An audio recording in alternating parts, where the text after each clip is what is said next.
कृष्ण हरे हरे हरे राम राम राम हरे हरे हरे कृष्ण कृष्ण कृष्ण हरे हरे हरे राम राम राम हरे हरे हरे कृष्ण कृष्ण कृष्ण हरे हरे हरे राम राम हरे हरे हरे कृष्ण कृष्ण कृष्ण हरे हरे राम राम हरे हरे हरे कृष्ण कृष्ण कृष्ण हरे हरे हरे राम राम हरे हरे हरे कृष्ण कृष्ण कृष्ण हरे हरे हरे राम राम हरे हरे हरे कृष्ण कृष्ण कृष्ण हरे हरे हरे राम हरे हरे हरे कृष्ण कृष्ण कृष्ण हरे हरे हरे राम राम हरे हरे हरे कृष्ण कृष्ण कृष्ण हरे राम हरे हरे हरे कृष्ण कृष्ण कृष्ण हरे हरे हरे राम राम राम हरे हरे हरे कृष्ण कृष्ण कृष्ण हरे हरे हरे राम राम हरे हरे हरे कृष्ण कृष्ण कृष्ण हरे हरे हरे राम राम हरे हरे हरे कृष्ण कृष्ण कृष्ण हरे हरे हरे राम राम हरे हरे हरे कृष्ण कृष्ण कृष्ण हरे हरे हरे राम राम हरे हरे हरे कृष्ण कृष्ण कृष्ण हरे हरे आवाज नाही हरे कृष्ण कृष्ण कृष्ण हरे हरे हरे राम राम हरे हरे हरे कृष्ण कृष्ण कृष्ण हरे हरे अजून नाव द्या हरे कृष्ण कृष्ण कृष्ण हरे हरे हरे राम राम हरे हरे हरे कृष्ण कृष्ण कृष्ण हरे हरे हरे कृष्ण कृष्ण कृष्ण हरे हरे हरे राम राम हरे हरे हरे कृष्ण कृष्ण कृष्ण हरे हरे हरे राम राम हरे हरे हरे कृष्ण कृष्ण कृष्ण हरे हरे हरे राम राम हरे हरे हरे कृष्ण कृष्ण कृष्ण हरे हरे हरे राम राम हरे हरे हरे कृष्ण कृष्ण कृष्ण हरे हरे पुंडलिका वरदे हरिठ्ठल श्री ज्ञानदेव तुकाराम पंढरीनाथ भगवान भगवान की जय माऊली ज्ञानेश्वर महाराज की जय जगद्गुरु संत तुकाराम महाराज महाराज की जय सिद्धेश्वर महाराज की जय या ठिकाणी हरिभक्त परायण 1008 केशवानंदी महाराजांचं आगमन झालेलं आहे. मी तो बंद करा ना, एक चालू करा ना. खाली बघा इकडे बसा आतमध्ये. आवाज फाट.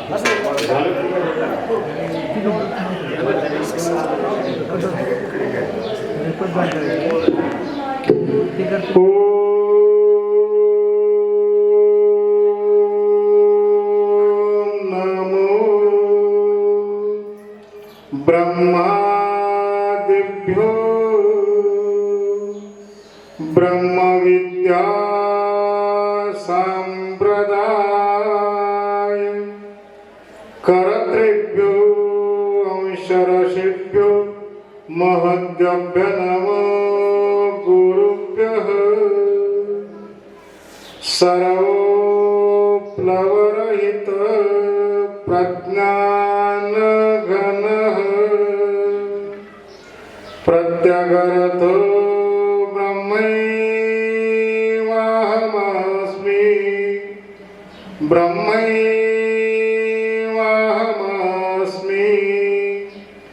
ॐ यो ब्रह्मान्नं विदधाति पूर्वं यो वै वेदांश प्रहिणोति तस्मै तमहदेवमात्मबुद्धि प्रकाशं मुमुक्षुर्वै शरणमहं प्रपद्ये ॐ शान्ति शान्ति शान्तिः ॐ शुक्लां ब्रह्मविचारसार परमां माद्यां जगद्व्यापिनीं वीणा पुस्तकधारिणीमभयदां जाड्यान्धकारापहां हस्ते स्फाटिकमालिकां विदधतीं पद्मासने संस्थितां वन्दे तं परमेश्वरीं भगवतीं बुद्धिप्रदां शारदाम् ॐ माया कुण्डलिनी प्रिया मधुमते काले कला मालिनी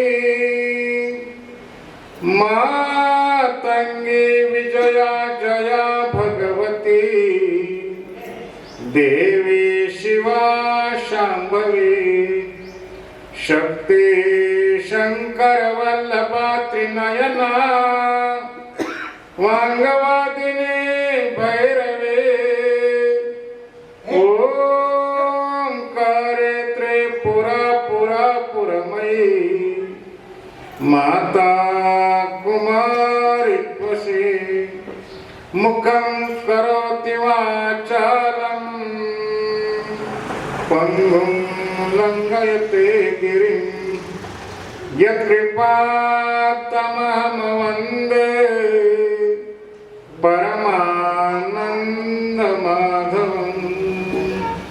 वसुदेवसुतं देवं कंसचाणूरमर्दनं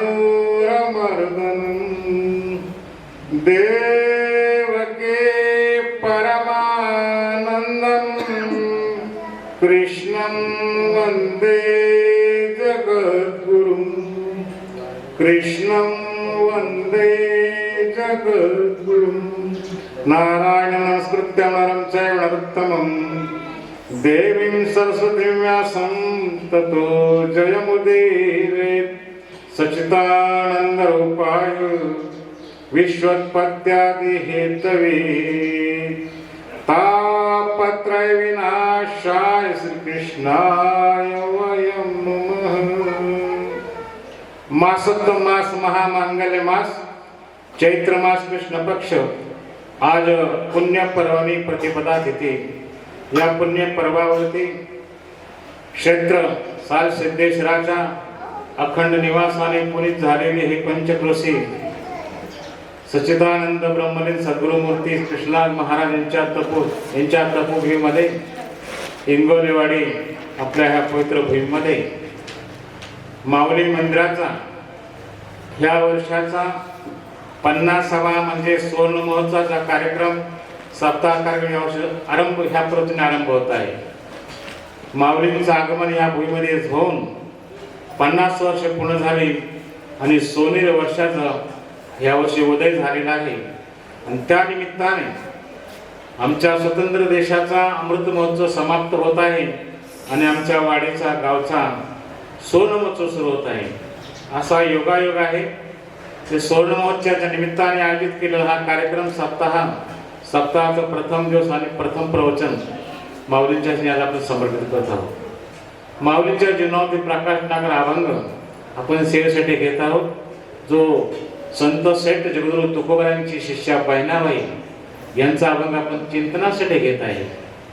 संत कृपा झाली, संत कृपा झाली, मार्ग फळाली, ज्ञानदेवे रचिला पाया, उभारले देवालया.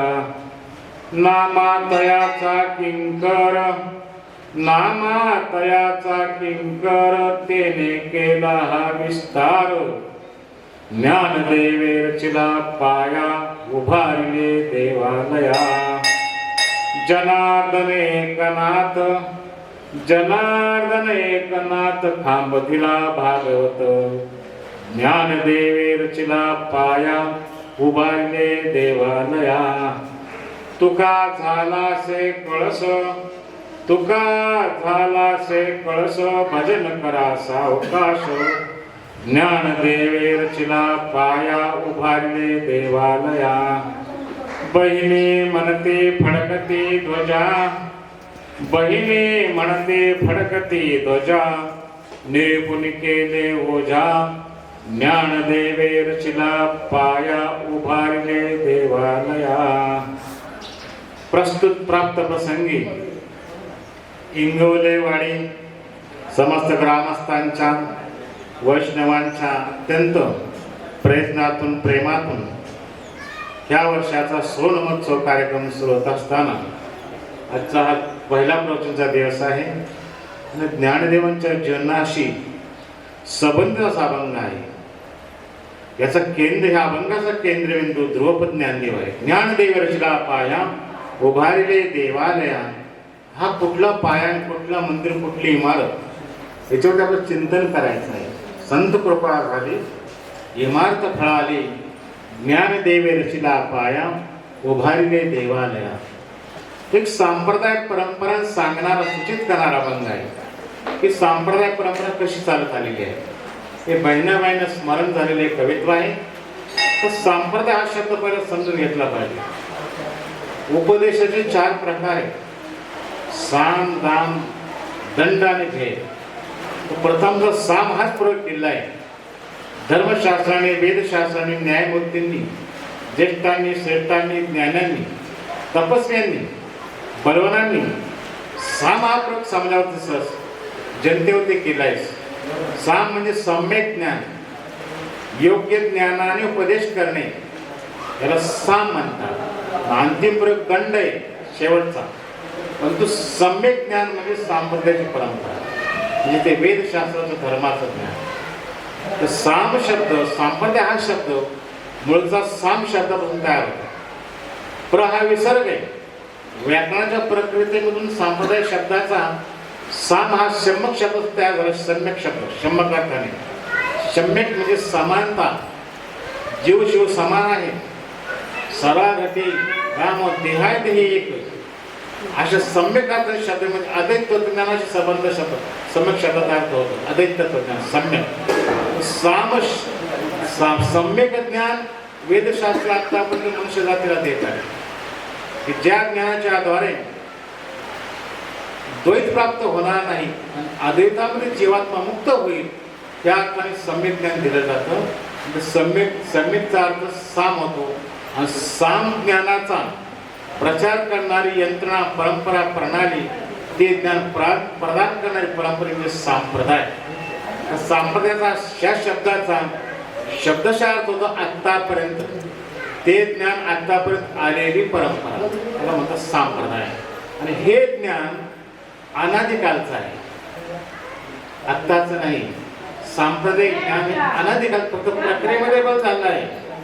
पहिले कोटीच काही नव्हते, चंद्र सूर्य तारा नाही, अवघे शून्यचे होते पायी, मानवगा तेरे तेरे ते. चंद्र सूर्य नव्हते, पृथ्वी ते नव्हती, पंचमहाभूत नव्हती. तेव्हाच भगवंताने आपल्या निश्वासातून वेदांना जन्म दिला. वेदांचा अवतार हा भगवंताच्या निश्वासातून, आणि वेद परंपरा, ज्ञान परंपरा सुरू झाली. जेव्हा सृष्टी रचनाच नव्हती, हे लक्षात घ्या. तेव्हा पण संप्रदाय परंपरा सुरू झाली. सांप्रत म्हणजे आतापर्यंत, ते ज्ञान आतापर्यंत आमच्यापर्यंत पोहोचले आहे. पोहोचताना ह्या ज्ञानामध्ये काही बदल झाले, पद्धतीमध्ये बदल झाले. जर ब्रह्मदेवाने सृष्टीच्याकडे सुरू केलं, तर ब्रह्मदेवाच्या स्वरूपातून मानस प्रजापती निर्माण झाले. 10 प्रजापती: दक्ष, वशिष्ठ, क्रतू पुलस्त्य नारदजी हे प्रजापती आहे. हे ब्रह्मदेवाचे पहिले प्रजापती पुत्र आहेत. यांना ब्रह्मर्षी म्हटलं जातं. ही ब्रह्मदेवापासून उत्पन्न झालेले पहिले ऋषी. तर ह्या ऋषीने वेदाची परंपरा सत्यकालामध्ये चालवली. सत्यकालानंतर ब्रह्मर्षीची प्रजा वाढल्यानंतर पुढे राजर्षी परंपरा, मनुराजाची परंपरा सुरू झाली. मनुराजा प्रथम आला जगामध्ये स्वयंभू मनु. स्वयंभू आता 7वा मनु चालू आहे, वयोसत मनु चालू आहे. प्रत्येक मनुचं कार्यकाल एकाच युग चौकडे असतो. प्रत्येक मनुचा कार्यकाल एक युग चौकडे म्हणजे काय? कलियुग आहे 4,32,000, 8,64,000 द्वापार युग आहे, 12,93,92,000 त्रेतायुग आहे आणि 17,20,000 सत्ययुग आहे.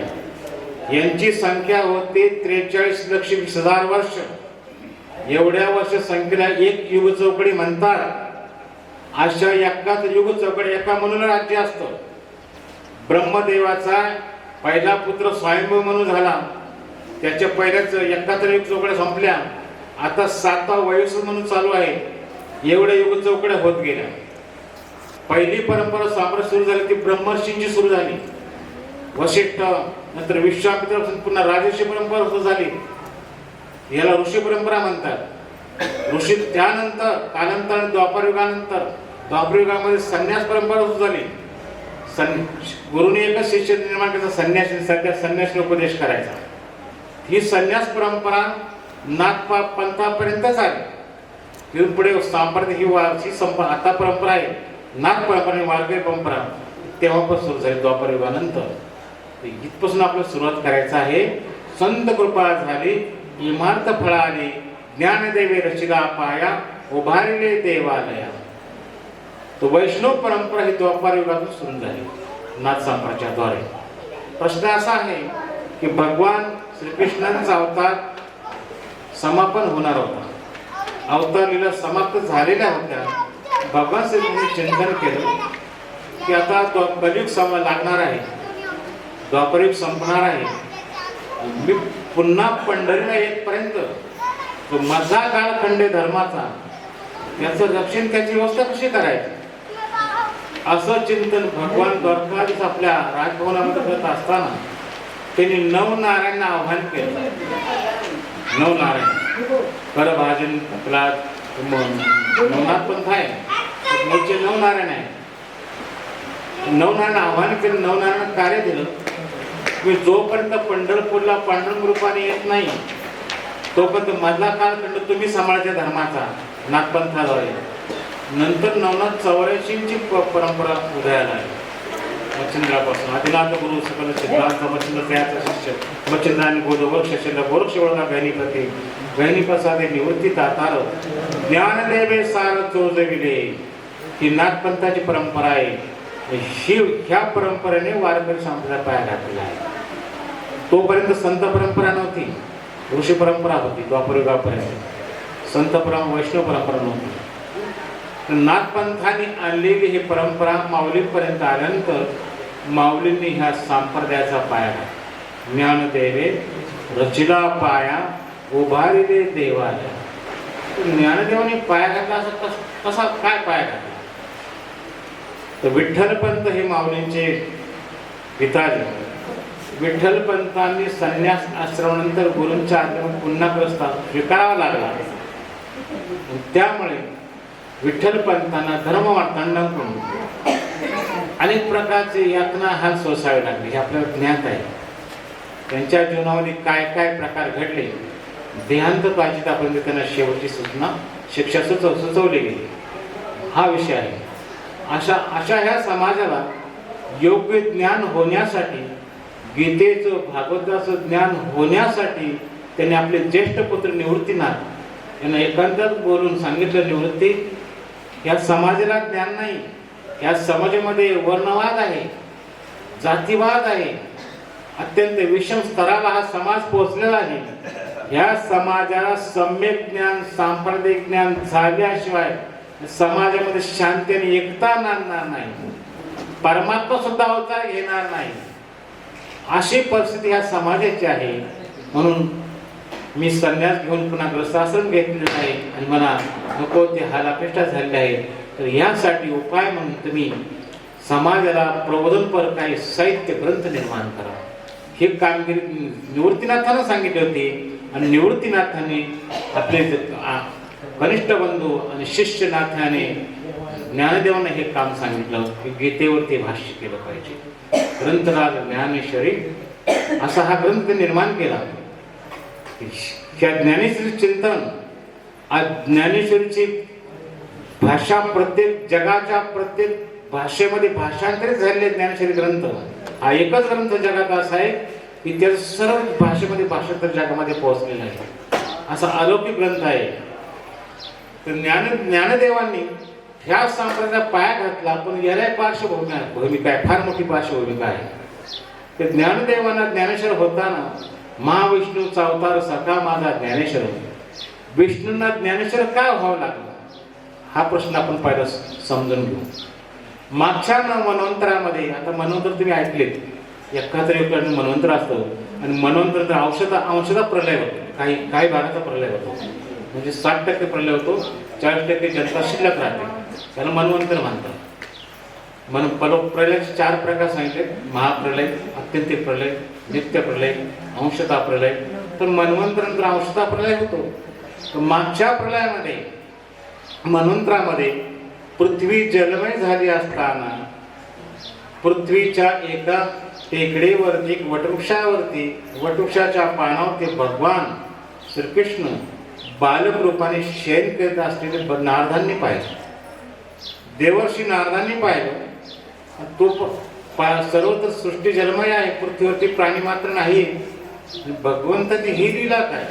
लीला अशी आहे: करारविंदन पदारविंदम मुखारविंदम विनिवेशयंतम वटशपत्रश पुटेशयानम बालमुकुंद मनसा स्मरामी. भगवान श्रीकृष्ण बालक रूपाने आपल्या पायाचा अंगठा हातात घेऊन तोंडामध्ये चोखत होते.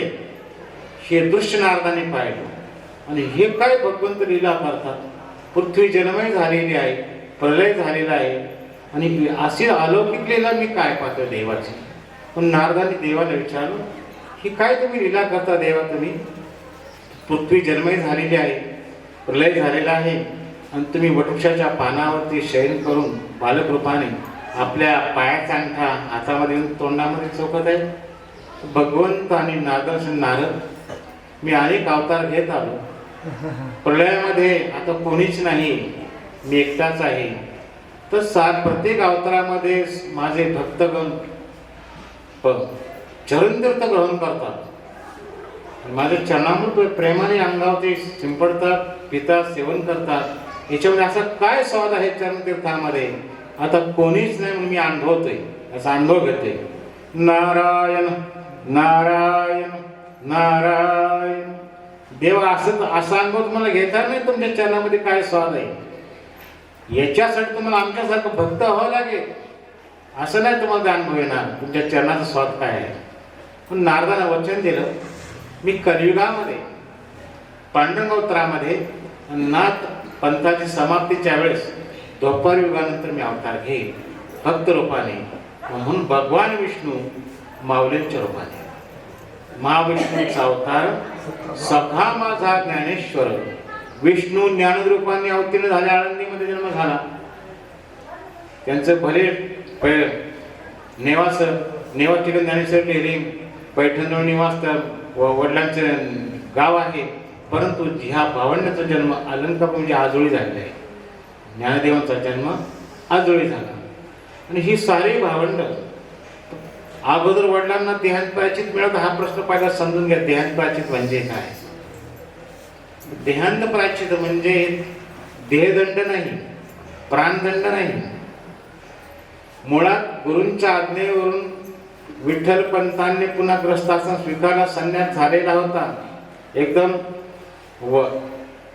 धर्मपत्नी रुक्मिणीला विचारलं की हे रुक्मिणी, माझं मन ग्रस्ताश्रमात लागत नाही. लहानपणी त्यांना शास्त्रज्ञान झालेलं होतं विठ्ठल पंतांना, आग्रहापोटी लग्न झालं. पण मन ग्रस्तास लागत नसल्यामुळे पुन्हा पुन्हा पुन्हा पुन्हा पत्नीला विचारलं की मला परवानगी दे, मला संन्यास घेऊन दे, माझं मन लागत नाही ग्रस्त आश्रमामध्ये, की नावेळाने होकार दिला आणि विठ्ठलपंत काशीला गेले. काशीला गेल्यानंतर चैतन्य नावाने त्यांनी दीक्षित झाले, संन्यास दीक्षा झाली. पण गुरु रामानंद स्वामी होते, त्यांनाही खात्री झाली ते आळंदीत की विठ्ठलपंतांचं लग्न झालेलं आहे, की त्यांची धर्मपत्नी, आणि धर्मपत्नीला आशीर्वाद पण देऊन आले गुरु, पुत्रवती भव, तुला पुत्र होतील म्हणून. तिने प्रश्न विचारला, महाराज माझे मालक तर संन्यासी होऊन गेले, ते काशीला आहेत आता, तुम्ही मला आशीर्वाद दिला, त्यामुळे ते समस्त लिंग लागले. काशीला रामानंद स्वामी परत आपल्या मठामध्ये आले. विठ्ठलपंत चैतन्य, मी ग्रस्त आश्रमी आहात, तुमचं अलंकापूर हे निवासस्थान आहे, तुमच्या धर्मपत्नीला रुक्मिणी आहे, तुमची पत्नी वाटपात आहे, तुमची गुरु आज्ञा तुम्ही माघारी जा. संन्यासासन पुन्हा माघारी पाठवलं जात नाही, संन्यासानंतर पुन्हा ग्रस्तासन केला जात नाही, बरोबर आहे. काही गुरु आज्ञा म्हणून तुम्ही जा. तुमच्या कुळामध्ये ब्रह्मवेत्ते जन्म घेतील, 4 ब्रह्मवेत्ते, तुमचं योगदान व्यक्त जाणार नाही. पण आज कलियुगामध्ये महाराष्ट्रामध्ये वारकरी संप्रदायाचा मोठा प्रादुर्भाव आहे. काही कोटीच्या संख्येने महाराष्ट्रामध्ये तुळशी माल धारक आहेत, वारकरी आहेत कोटीच्या संख्येने. काही लाखांच्या संख्येने कीर्तनकार प्रवचनकार आहेत, काही हजारांच्या संख्येने पंढरपूरला पालख्या जातात. एवढं मोठं संख्याबळ वैष्णव संप्रदायाचं महाराष्ट्राला प्राप्त आहे. याचं एकच कारण आहे, याचं मुख्य कारण जरी ज्ञानदेव आहे, ज्ञानदेव रचला पाया उभारिले देवालया, हे मुख्य कारण आहे या संख्याबळाचं. पण याच्यापेक्षा कटू आणि सत्य कारण विठ्ठलपंत आहे. तर विठ्ठलपंत काशीहून जर आळंदीला आले नसते तर माऊलींचा जन्म झाला असता का? याचं एकच कारण आहे, या संख्याबळाचं एका संन्याशाचं योगदान आहे. एका संन्याशाने आपली भगवी वस्त्र उतरून पुन्हा ग्रस्त आश्रम केला नसता तर हे संख्याबळात दिसलं नसतं. हजारोंच्या पालख्या, लाखो कीर्तनकार आणि कोट्यावधी वारकरी, याचं एकमेव कारण एक संन्यासी विठ्ठलपंत. त्याने आपला संन्यास वेश जुगारला, गुरूंच्या आज्ञेवरून पुन्हा ग्रस्ताश्रम सुरू केला. नंतर माऊलींचा जन्म झाला, म्हणून हे प्रमाणालाही नंतर जन्म झाला. ज्ञानदेव रचला पाया उभारिले देवालया, एका संन्यासाच्या योगदानाच्या पाठीमागे आहे, विसरता कामा नये. हा विठ्ठलपंतांचा आशीर्वाद आहे. अशा प्रकारे विष्णूने विचार केला की मला जर भक्त व्हायचा आहे आता, आणि कलियुगामध्ये जर वर्णवाद जातीवाद बोकाळलेला आहे आणि योग्य शुद्ध कुळामध्ये जन्म घ्यायचा असतो भगवंताला. जन्म कुठे घेत नाही, परमात्म्याने दशरथाच्या सूर्यवंशामध्ये जन्म, रघुकुलामध्ये जन्म घेतला, अवतार घेतला प्रभू रामांचा. पुन्हा वसुदेवकीच्या पुढे जन्म घेतला यदुकुळामध्ये. आता या ठिकाणी वासुदेवांना जन्म घ्यायचा आहे, विष्णूंना जन्म घ्यायचा आहे, आणि या ठिकाणी सारा कलह माजलेला आहे जातीवादाचा, वर्णद्वेषाचा. कुठल्या कुळात जन्म घेऊ? भगवान विष्णू चिंतन केलं की यांच्यात जन्म घ्यायचा नाही. ब्राह्मण, क्षत्रिय, वैश्य आधी कुठल्याही वर्णामध्ये, कुठल्याही जातीमध्ये मला अवतार घ्यायचा नाही. यावेळेस तिने का संन्यासीच्या पोटी जन्म घेतला. संन्यासाला जाती नसते, वर्ण नसतो. का नसतो हे समजून घ्या. संन्यास घेतल्यानंतर त्या साधकाचं पिंडदान केलं जातं, दशक्रिया केली जाते. दशक्रियेनंतर त्याचा गिरजा हवन केलं जातं. ही जी अनंत परंपरा जन्मोत्तीची चालेल त्याला विरजा नदी, अनंत ब्रह्मांड निर्माण होतात. एक विरजा नावाची नदी गोलोकामध्ये, त्या नदीमध्ये अनंत ब्रह्मांड असतात. त्या विरजेच्या द्वारे अनंत ब्रह्मांडाची उत्पत्ती होते. ते विरजा हवन त्या संन्यास केलं जातं. म्हणजे जन्मोक्ती ही परंपरा खंडित केली जाते, तर त्या संन्यासी दशक्रिया केली जाते. नंतर त्याला भगव प्रदान केलं जातं. दशक्रियेनंतर जात राहते काय? 10वा झाल्यानंतर दास घर राहते का? कुळ राहतं का? संन्यासाला जात नसतं. अशा कुळामध्ये माऊलींनी जन्म घेतला. सर्व कुळांचा त्याग केला, ब्राह्मणादी कुलांचा, उच्च वर्णांचा त्याग केला. यांच्यामध्ये जन्म घ्यायचा नाही. ही देशाचे शिगेला पोचलेले लोक आहेत. यांच्यामध्ये वर्णवाद, जातीवाद पेटलेला आहे. कुठेही शांतता नाही, पण भगवान विष्णूने का संदेशाने पडले माऊलींच्या रूपात पायाला आलो. आता पाय रचायचा आहे. पायार असताना नागपंथाची परंपरा आली सुरू झालेली होती मच्छिंद्रापासून. आदिनाथ गुरु सकळ सिद्धांचा मच्छिंद्राचा मुख्य शिष्य मच्छिंद्राने बोध गोरक्षाशी केला. गोरक्षला गहिनीमध्ये गहिनी प्रथा दे निवृत्ती दातार ज्ञान देवे सार चोजविले. आता ह्या समाजाला असं काय सार द्यायचं आहे, असं काय रसायन पाजायचं आहे की सारा समाज सांप्रदायिक क्षेत्राखाली एकत्र आला पाहिजे. सारे वर्ण जाती पंथ धर्म एकत्र आले पाहिजे. असं ज्ञान असं सार पाजायचं आहे. ज्ञान देवे सार चोजविले. गुरुपर्वीचं शेवटचं कडवं आहे अभंगाचं, गुरुपर्वी अभंगाचं सार चोजविले. आपण पुरणपोळीमध्ये सार बनवतो. सगळ्यात महत्वाचं मेन त्याला स्थान आहे साराला. असा सार द्यायचा आहे समाजाला. सर्वांना एकत्र आणायचे कलियुगामध्ये. हे बंड मोडून काढायचे जातीपंथांचं धर्मांचं वर्णवादाचं. असं ज्ञान तयार करायचं आहे. तर चोजविले शब्द या ठिकाणी आहे. माऊलींनी चिंतन केलं की त्या काळामध्ये काय अधिकारी पुरुष होते चांगल्यासाठी 1400 वर्ष जिवंत असलेले, 14 वेळा मृत्यूला मागं पाठवणारे असे महान योगी होते. काही धर्ममार्तंड होते, वेदवेत्ते, काही तपस्वी लोक होते. या सर्वांना एकत्र आणि सर्वांचं खंडन करायचंय, ज्ञानाचा अहंकार सर्वांचं नष्ट करायचंय आणि एक छत्राखाली सर्वांना आणायचं आहे. तर ज्ञान यांच्यासाठी असं काय ज्ञान पाहिजे की आपण जगाची माता बनलं पाहिजे. ज्ञानेश्वर माऊली झाले जगात, माऊली झाले माऊली. आणि ज्ञानरूपी दूध पाजलं. पाजणं शब्द हा तरी ठीक आहे आणि इथे चोजविणी शब्द आले. चोजविणी ज्ञान देवे सार चोजविले. चोजविले शब्द व्यवहारात वापरला जात नाही, पण त्याचं अस्तित्व आहे. ज्यावेळेस बाल जन्म घेतो आईच्या कुशीमध्ये 5 दिवसापर्यंत ते कुशीमध्ये असताना ते स्वतः दूध पिऊ शकत नाही. तर भुकेची जाणीव होते, भूक लागलेली कळते, पण माझं अन्न कुठे हे ज्ञान नाही. मग ते अन्न जरी प्राप्त आहे तर ते सेवन कसं हे ज्ञान नाही. त्यावेळेस मातेची जबाबदारी पहिल्या 6 दिवसापर्यंत. माता त्या बालकाच्या तोंडामध्ये, जन्म झालेल्या बालकाच्या तोंडामध्ये स्वतःहून स्तनपान दे, स्वतः होऊन त्याच्या तोंडामध्ये स्तन देऊन स्तनाला प्रेय देऊन एक एक थेंब त्या बालकाला दूध पाजल्याला चोजविणे. चोजविणे लक्षात आलं का? आम्हाला सर्वांना आईने चोजवलेलं आहे, आम्ही ते विसरलोय. आईने पाजलेलं दूध आम्ही त्या उतरलं आम्ही सर्व विसरलेलं आहे. इतकी आमची अवस्था दयनीय आहे प्रत्येकाची. आम्ही दुधाची ओळख विसरलेली नाही, चोजवलेली आहे. ती माता चोजवते पहिले 5 दिवस दूध. बाळाला पिता येत नाही दूध, स्वतः प्रेस करून एक एक थेंब पाजवते. त्यानंतर चोजविणे. केवढा माऊलींचा अधिकार. ज्ञान देवे सार चोजविले. अशी पहिलं बाळ भेटलं चांगले 1400 वर्ष वयाचं. आम्ही तर ठीक आहे 5 वर्षापर्यंत 5 दिवस आम्हाला चोजवलं, आमचं ठीक आहे. पण हे बाळ केवढे 1400 वर्ष. हे बाळाला पाजायचं आहे. मोठमोठे ब्रह्मर्षी आहेत, वेदवेत्ते आहेत, यांना एकत्र राहण्याचे हे ज्ञान देऊन मग ते ज्ञान पाजायचं आहे.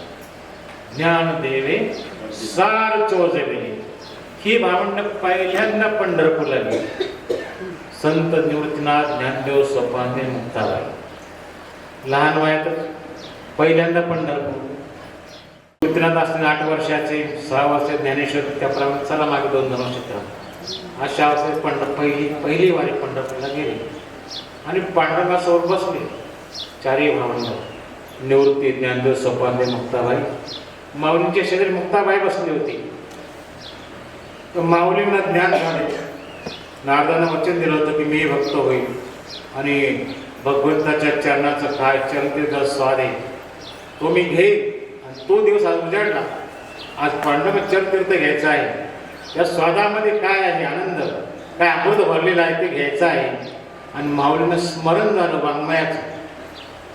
आपल्याला कलियुगामध्ये वाङ्मय तयार करायचं आहे, संप्रदायाचा पाया रचायचा आहे. त्यासाठी अभंग मालिका, पुन्हा गीतेवरती भाष्य करायचं आहे. चांगदेव पासष्टी एक अभंग ग्रंथ निर्माण केला. एक ग्रंथ हरिपाठ हा स्वतंत्र ग्रंथ आहे. हरिपाठ अभंगामध्ये नाही, हा ग्रंथ स्वतंत्र आहे हरिपाठ, स्वतंत्र स्थान आहे हरिपाठाला. हा माऊलीने घातलेला पाय आहे संप्रदायाचा.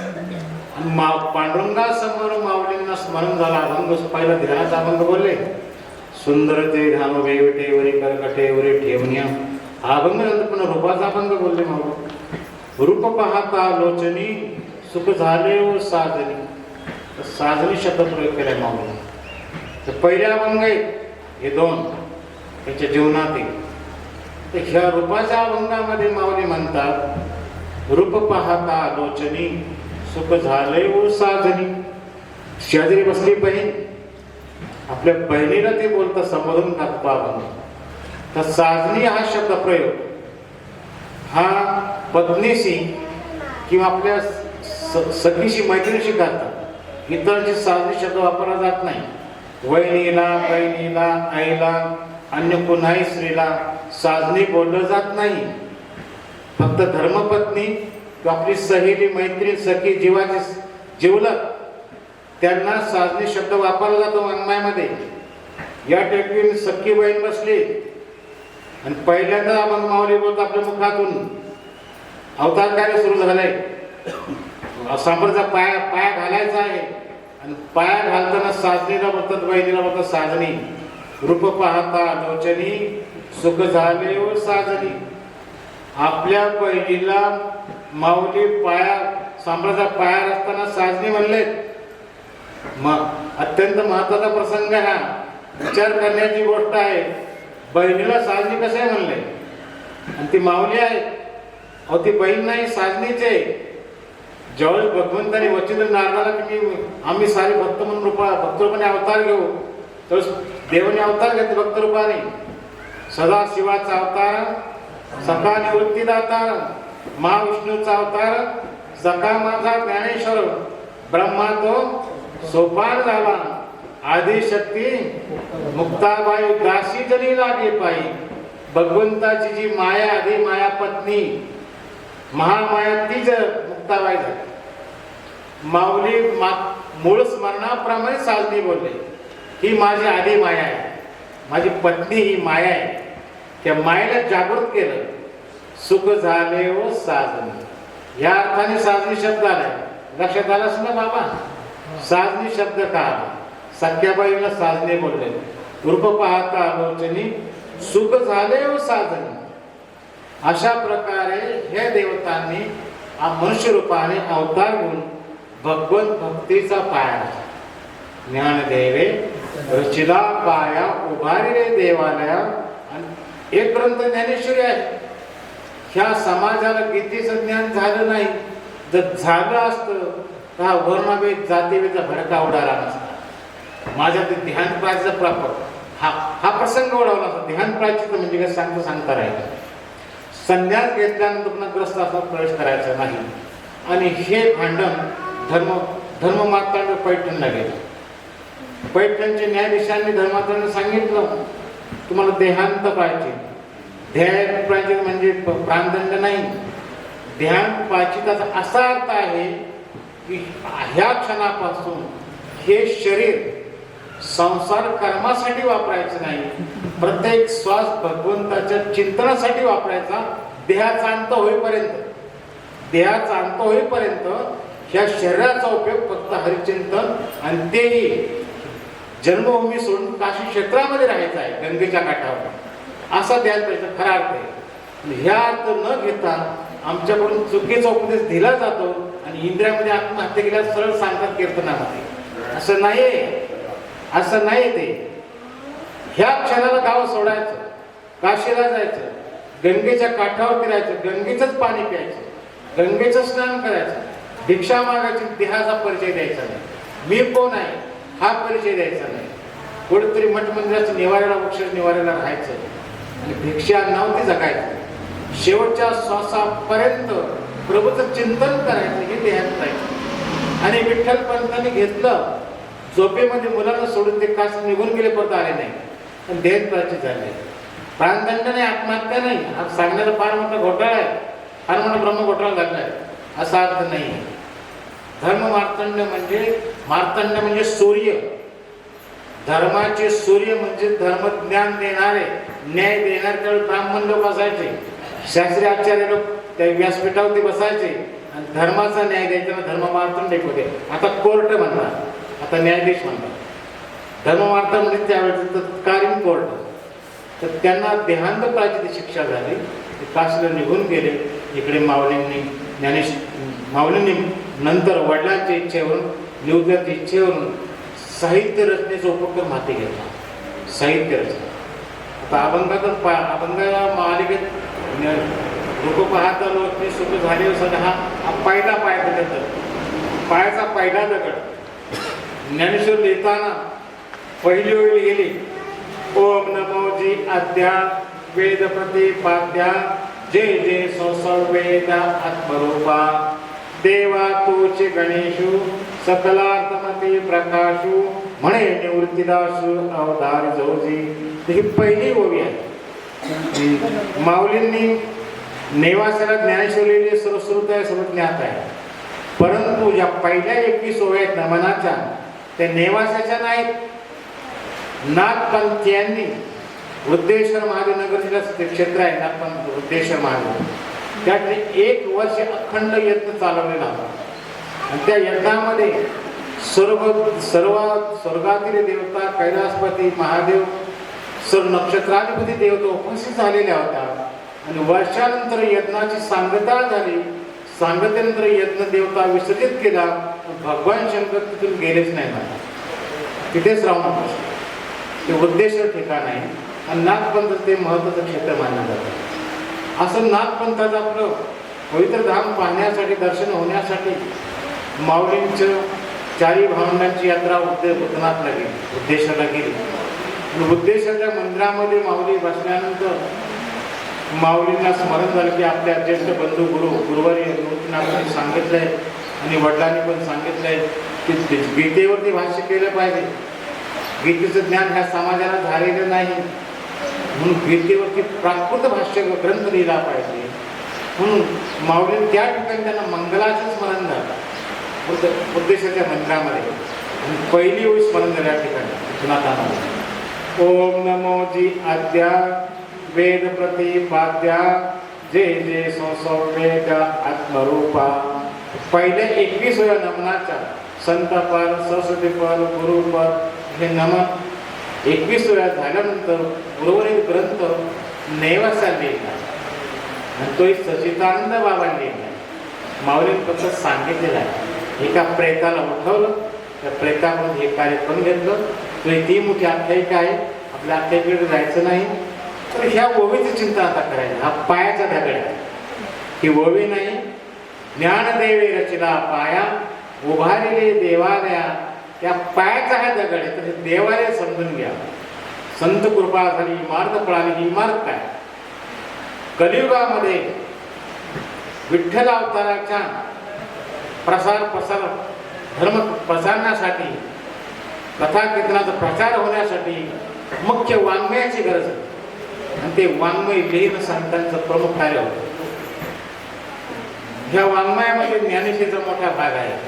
ज्ञानेश्वरी, एकनाथी भागवत, तुकोबाऱ्यांचा गाथा हे प्रमुख वाङ्मय वारकरी संप्रदायाचं. तर ज्ञानदेवे रचला ही इमारत 12 शतकामध्ये सुरू झाली. माऊलींनी पाय घातला 12 शतकामध्ये. आणि 16 शतकानंतर तुकोबाऱ्यांनी 3500 अभंग गाथा निर्माण करून कळस लावल्या संप्रदायाला. इतके वर्ष या इमारतीचं काम चाललं होतं. आरंभ झाला 12 शतकात ज्ञानदेव रचला पाया आणि कळस लागला 16 शतकानंतर तुकोबाऱ्यांकडून. तुका झाला शे कळस भजन करा सापसे. इतका वर्ष काम चालू होते इमारत उभी करण्याचं. याला सांप्रदायिक वाङ्मयीच इमारत. 400 वर्ष वाङ्मय रचनाच चाललेली होती वारकरी संप्रदायासाठी. 400 वर्ष. त्यापैकी ज्ञानेश्वर ग्रंथ आहे 12 शतकातला. पहिली ओवी ही पायाचा पहिला दगड घडवला माऊलींनी. ओम नमो जी आद्या वेद प्रतिपाद्या जय जय वेद आत्मरूपा. पायाचा दगड घडवताना, पहिली ओवी लिहिताना, गीतेवरती भाष्य करताना ज्ञानेश्वरीमध्ये 9000 पेक्षा जास्त ओव्या आहेत. प्रत्येक ओळीमध्ये 16 ते 22 23 शब्द येतात. 24 येतात प्रत्येक वेळेमध्ये. एवढ्या हजारो शब्दांमध्ये माऊलींनी अद्या शब्दाला पहिला क्रमांक दिला ज्ञानेश्वरीमध्ये.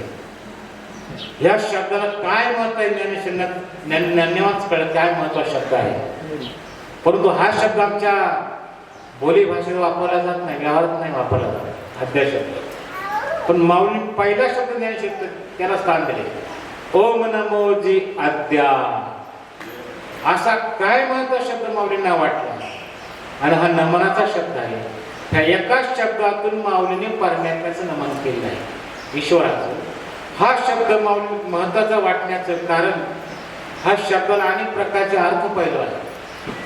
एक अर्थ आहे परमार्थवाचक, एक अर्थ आहे सत्तावाचक, एक दिशावाचक अर्थ आहे.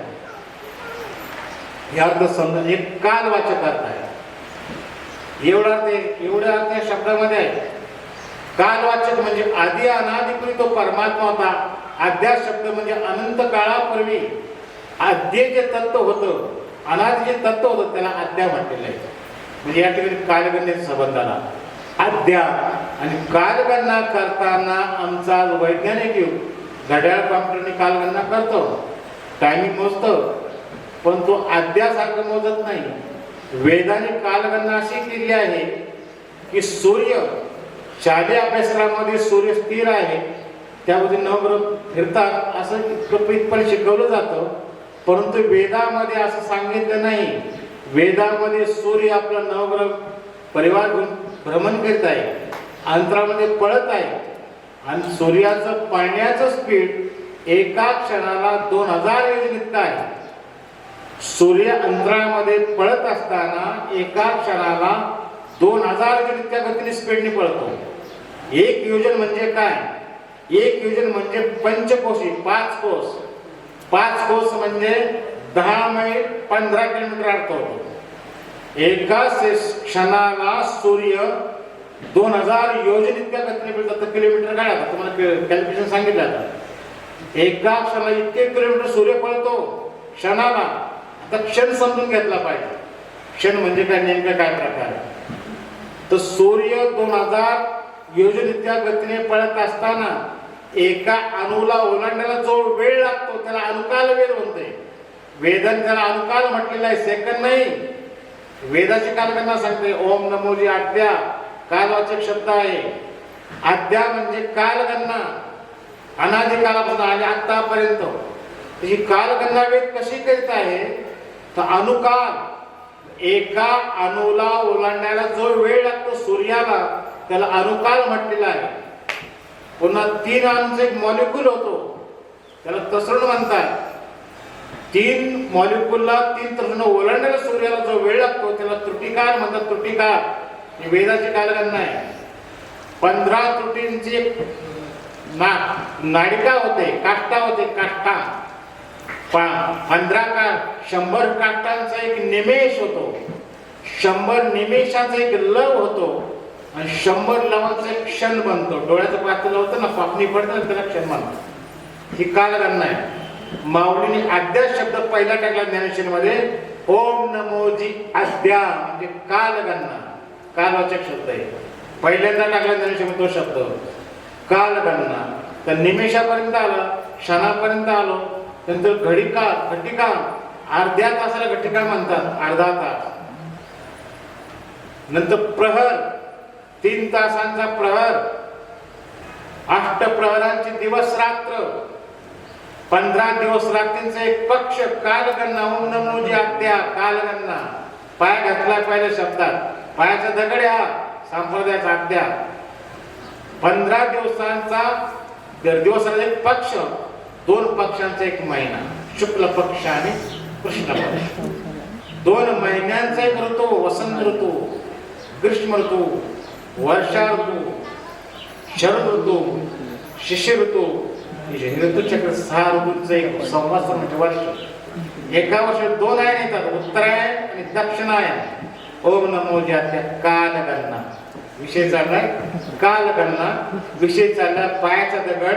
ज्ञानेश्वरीला पाया, त्या पायाचा पहिला दगड आद्या शब्द. आद्या समजून घ्यायचे. ज्ञानेश्वरी फार लांब आहे, 9000 ओळी आहे. प्रत्येक ओळीमध्ये 22 अक्षर शब्द आहेत, 18 काही 12 शब्द आहेत. एवढे शब्द आमची कॅपॅसिटी नाही. आद्य समजून आद्या ओम नमो ज्याद्या कालगणना. तर 2 आयनांचं एक वर्ष होतं. वर्ष 5 प्रकारचे आहेत. संवत्सर, परिवत्सर, अनुवत्सर, इडावत्सर. 5 वर्षे गेले तर एक अधिक मास येतो, एक खरमास येतो, आणि 3 वर्षात एक अधिक मास येतो. 5 प्रकारचे वर्ष आहेत. 3 वर्षात पुरुषोत्तम मास होतो, त्याला अधिक महिना म्हणतात. आणि 5 वर्षात एक खरमास येतो, म्हणजे 13 दिवस एक पक्ष येतो, त्याला मलमास म्हणतात. अशा प्रकारे अनेक वर्षांचे एक युग बनतं. 4,32,000 कलियुग. ओम नमो जी आद्या, आद्या शब्द चाललेला आहे. 4,32,000 कलियुग, 8,64,000 द्वापार युग, 12,96,000 त्रेतायुग, 17,20,000 सत्ययुग. 43,20,000 वर्षाची एक युग चौकडी बनते. ही युग चौकडी 1000 वेळा गेल्यानंतर ब्रह्मदेवाचा एक दिवस पूर्ण होतो. त्याला कल्प म्हणतात. कल्प. तेवढीच रात्र, त्या रात्रीत पुन्हा नैमित्तिक प्रलय होतो. अशा प्रकारे ब्रह्मदेवाचे 100 वर्ष पूर्ण झाल्यानंतर ब्रह्मदेवाचं आयुष्य संपतं. त्याला महाप्रलय म्हणतात. पुन्हा दुसरी प्रजा सुरू होते, दुसरे सृष्टी चक्र सुरू होतं.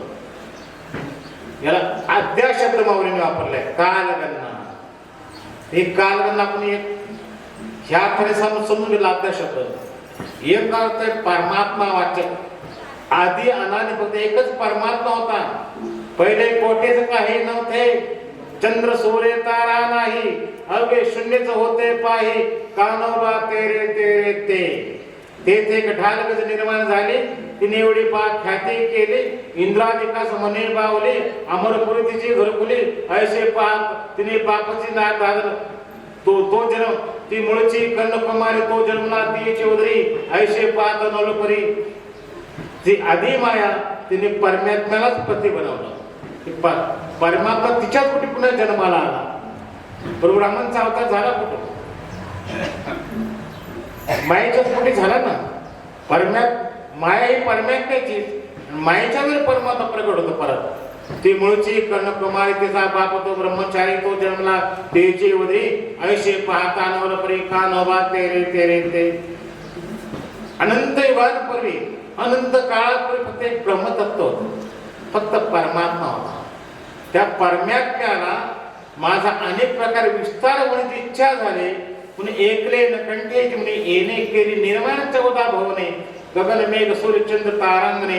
पाचमा होते भौतिके भिन्ने भिन्ने हो. त्यांनी पंचमहाभूता ते निर्माण केलं.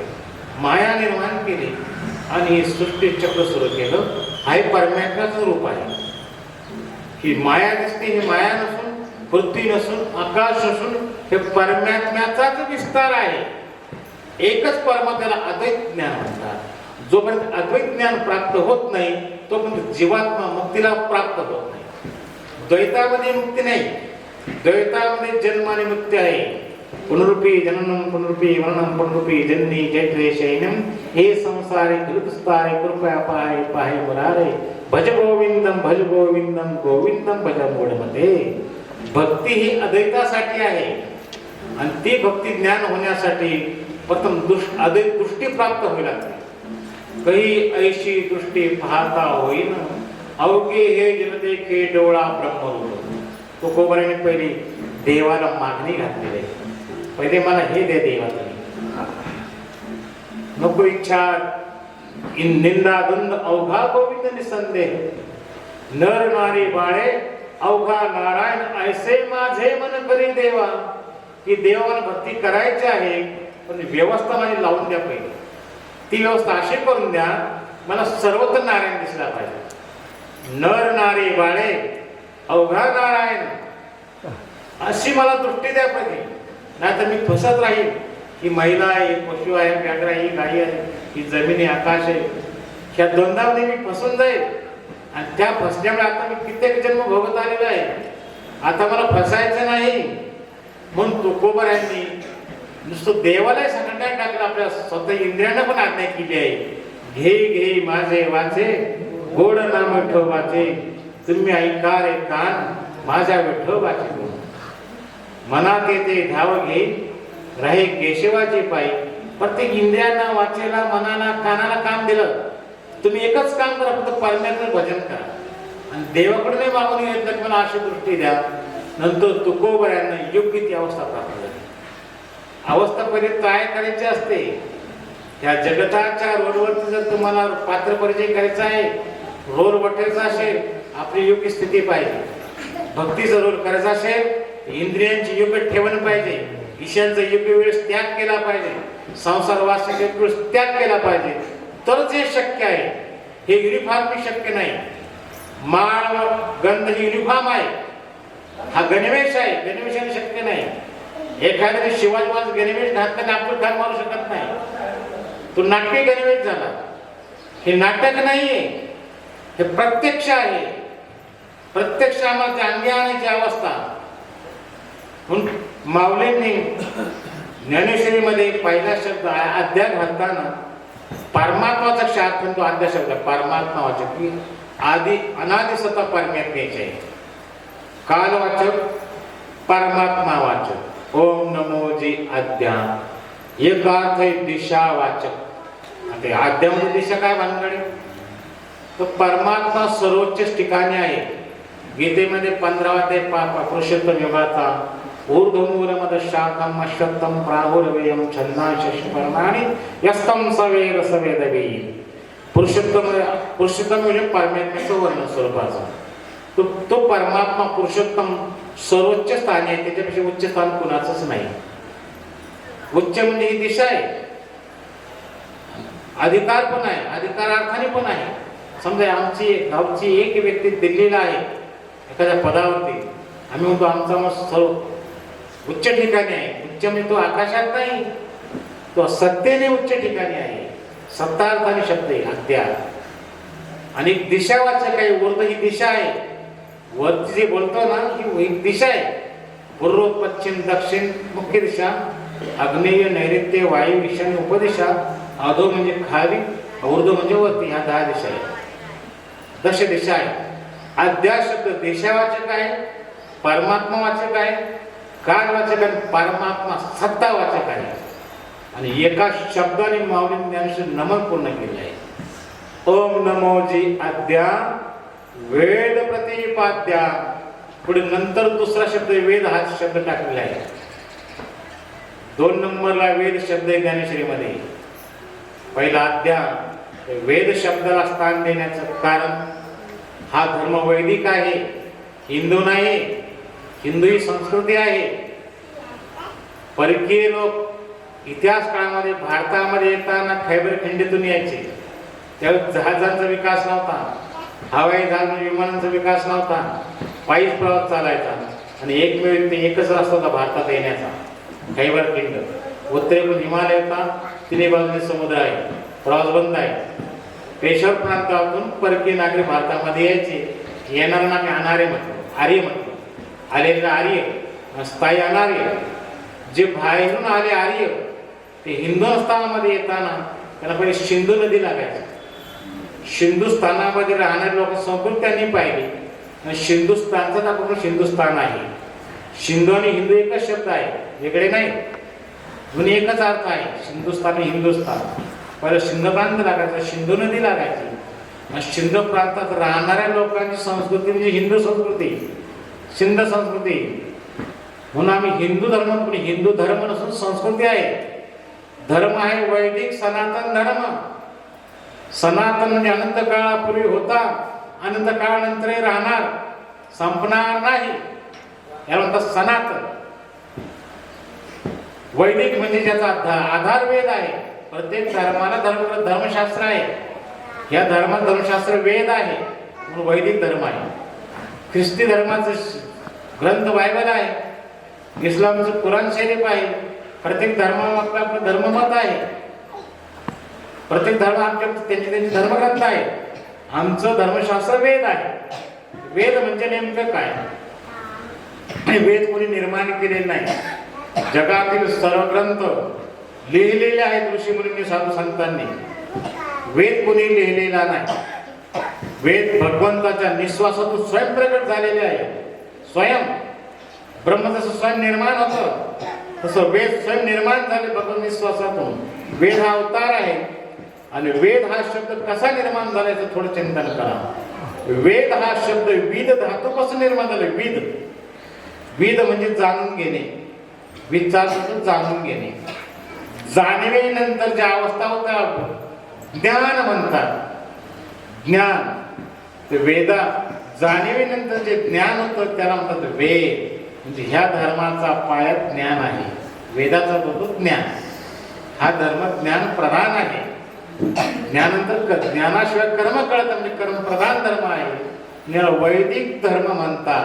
थोडं स्टॉप घ्या. हरे कृष्ण कृष्ण कृष्ण हरे हरे, हरे राम राम राम हरे हरे, हरे कृष्ण कृष्ण कृष्ण हरे हरे, हरे राम राम राम हरे हरे, हरे कृष्ण कृष्ण कृष्ण हरे हरे, हरे राम राम राम हरे हरे, हरे कृष्ण कृष्ण कृष्ण हरे हरे, हरे राम राम हरे हरे, हरे कृष्ण कृष्ण कृष्ण हरे हरे, हरे राम राम हरे हरे, हरे कृष्ण कृष्ण कृष्ण हरे हरे, हरे राम राम हरे हरे, हरे कृष्ण कृष्ण कृष्ण हरे हरे. हे बाय रेकॉर्डिंग चालू आहे, कोणी आवाज करू नका. वेदो किलो धर्म मूलम असे एक सूत्र आहे. वेदो किलो धर्म मूलम. वेद धर्माचं मूळ आहे. ते हा वैदिक धर्म आहे. आमच्या धर्माचं शासन वैदिक सनातन धर्म. आम्ही सारे वैदिक धर्माचे अनुयायी आहोत. जगामध्ये अनेक धर्मांचे रेकॉर्ड नाव आहे, पण ते धर्म नाही, ते अधर्म आहेत हे समजून घ्या. धर्म जर म्हटलं तर त्या धर्मामध्ये मांसाहार, व्यभिचार, भ्रष्टाचार, अत्याचार, मद्यपान हे केलं जात नाही. तो अधर्म आहे. ज्या धर्मामध्ये केलं तो धर्म तो अधर्म आहे. वैदिक धर्माला हे मान्य नाही. वैदिक धर्माची आज्ञा आहे मातृदेव भव, पितृदेव भव, आचार्य देव भव, अतिथी देव भव. देवपित्री कार्याभ्याम प्रमदितव्यम, स्वाध्याय केंद्राभ्याम प्रमदितव्यम. ज्येष्ठांची साधुसंतांची अति सेवा करा. मांस खाऊ नका, सुरापान करू नका. ही वेदाची आज्ञा आहे. वैदिक धर्मामध्ये हे केलं. ज्या धर्माची आचारसंहिता पाळली जाते त्याला धर्म म्हणतात. ज्या धर्माची आचरण तो अधर्म आहे. मांसाहार करणे धर्म नाही, अधर्म आहे. पण जगामध्ये बाकीची सगळी या निष्ठ आहे धर्म ती अधर्माची निष्ठ आहे असं स्पष्ट आहे. त्याच्यात काही खोटं नाही, ते अधर्म आहे. आणि परंतु अधर्माचं प्राबल्य जास्त आहे.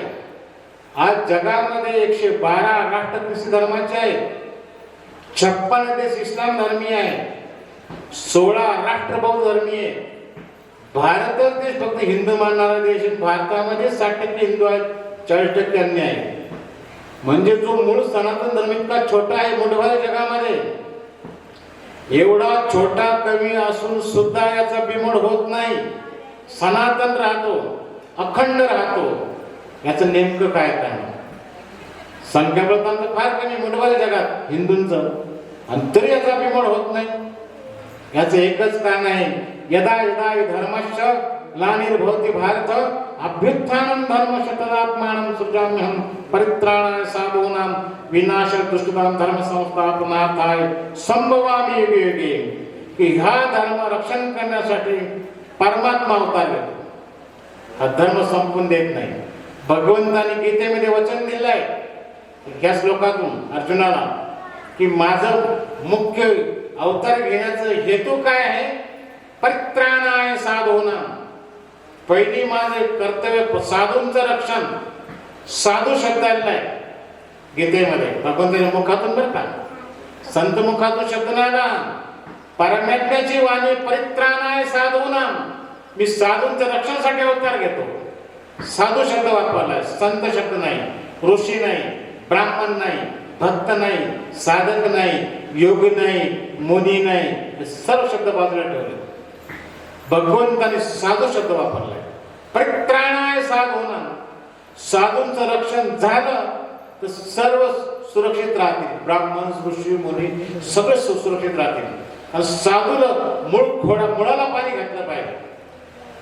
मुळाला पाणी घातल्यानंतर फळं फांद्या शाखा पानांना पाणी पोहोचतं.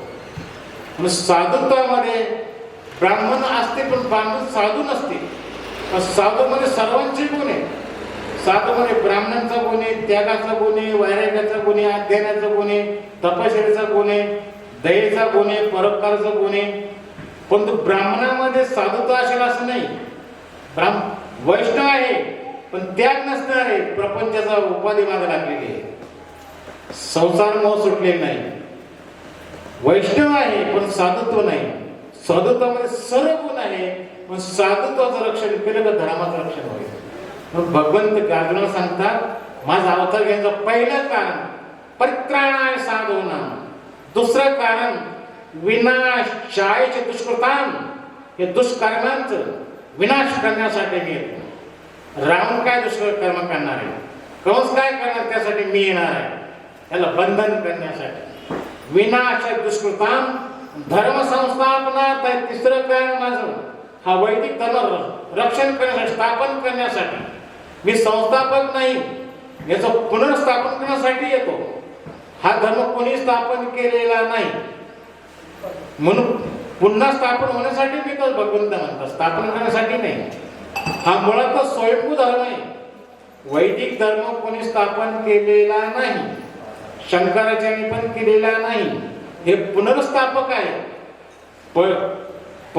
कोसळलेले घडे पुन्हा उभे करायचे, पडलेलं. यदा यदा धर्मस्य ग्लानिर्भवति भारत अभ्युत्थानं धर्मस्य तदात्मानं सृजनं परित्राणाय साधूनां विनाशकृतं धर्म संस्थापनार्थाय संभवामि युगे युगे. संभव म्हणजे पुन्हा पुन्हा मी युगानुयुगे येतो. आणि येताना मी अनेक प्रकारच्या अवतारांचं प्रयोजन करतो. पूर्ण अवतार, परिपूर्ण अवतार, आवेश अवतार, अंश अवतार आणि अंशांश अवतार असे 6 प्रकारचे अवतार सांगितले. पूर्ण अवतार, पूर्णांचा नरसिंह पूर्ण अवतार आहे. पण परिपूर्ण अवतार याच्यावर फरक काय मग नेमका? पूर्ण अवतार, परिपूर्ण अवतार. राम अवतारामध्ये भगवंताने वाल्मिकाच्या वाङ्मयाची बांधिलकी स्वीकारलेली आहे. ते बंधन मानलेलं आहे. एक पत्नी, एक वचनी, एक नामी, एक बाणी. रघुकुल रीत सदा जगाई, प्राण जाय वचन जाय. पण तू कृष्ण अवतार कुठली बांधिलकी नाही, एक पत्नी नाही. 16,060 पत्न्या नुसत्या पत्न्या नाही केल्या. प्रत्येक पत्नीला सोन्याचा महाल तयार होता. नुसता महाल नाही, दास दासी सेवक एवढा स्टाफ नाही. प्रत्येक महालामध्ये शिक्षकांची व्यवस्था, अतिथी निवास, उद्यान, गोशाळा, अश्वशाळा प्रत्येक महालात जोडलेली होती. प्रत्येक पत्नीला सुवर्णाचा महाल होता. पत्न्या होत्या 16,060. प्रत्येक पत्नीला 10 मुलं, 1 मुलगी, पुन्हा तेवढे जावई, पुन्हा तेवढी नातवंड, तेवढे व्याही, असे 56 कोटी भगवंताचा स्वतःचा यदुवंशाचा विस्तार होता. परिपूर्ण अवतार. ते राम अवतार नाही नुसते जनकांचे कन्या सीता केले, हिचा पुन्हा अरण्यात त्याग केला गर्भास, असं नाही. परिपूर्णतम अवतार. म्हणून त्या क्षणाला म्हणून तो निर्णय घ्यायचा. परिपूर्ण अवतार. आणि त्या अवतारामध्ये गीता सांगितली. त्या अवतारामध्ये अनेक दैत्यांचा वध केला, तो धर्मरक्षण केलं. महाभारतात संग्राम घडून आणून पृथ्वीवर दैत्यांचा रक्ताने पृथ्वीला शांत करून टाकलं. अशा प्रकारे भगवंताच्या अवतार पूर्णतम अवतार, पूर्ण अवतार पुरुरामांचा, आवेश अवतार परशुरामांचा. काही कारणापोटी भगवान विष्णू आवेशाने अवतीर्ण झाले आणि 21 वेळा पृथ्वी क्षत्रिय केली. परशुराम अवतार.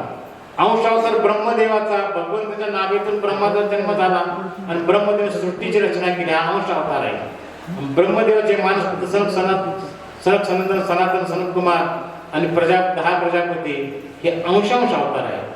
असे भगवंताचे अवतारचे प्रकार आहेत. पण तो पांडुरंगाचा अवतार यांच्यापेक्षा वेगळा सांगितलं आहे.